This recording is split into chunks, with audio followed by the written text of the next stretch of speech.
Did Aboriginal people live in perfect harmony with the land and each other before the dreaded white man came? Many would nod vigorously and say yes. But let's not let a good myth get in the way of actual history. Through Aboriginal oral traditions, creation stories, Aboriginal eyewitness accounts, ancient rock art, skeletal evidence, and early European observations, we're going to honour a less fashionable but very real history. The history of conflict among Aboriginal peoples.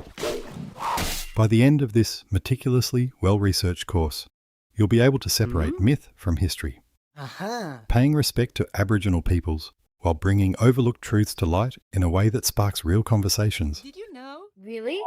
Ironically, while plenty of people today pride themselves on being among the first advocates to promote the idea of Aboriginal societies as peaceful utopias, the original founder of this fantasy was none other than Captain James Cook himself. Cup of tea. Splashed with graffiti, defaced, and in one dramatic case, soared clean off its pedestal in St Kilda on the eve of Australia Day 2024. I do not look upon them to be a warlike people.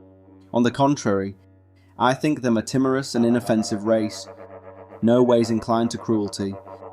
In short, Cook's takeaway was less brutal savages and more barefoot minimalists living their best lives.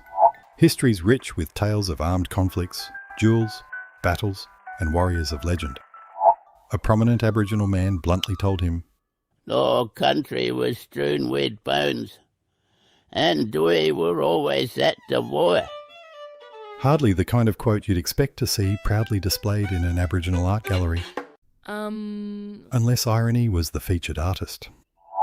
Elders went on to describe how entire tribes had been wiped out in sudden, brutal attacks, often launched not by distant immigrants, but by traditional neighbours.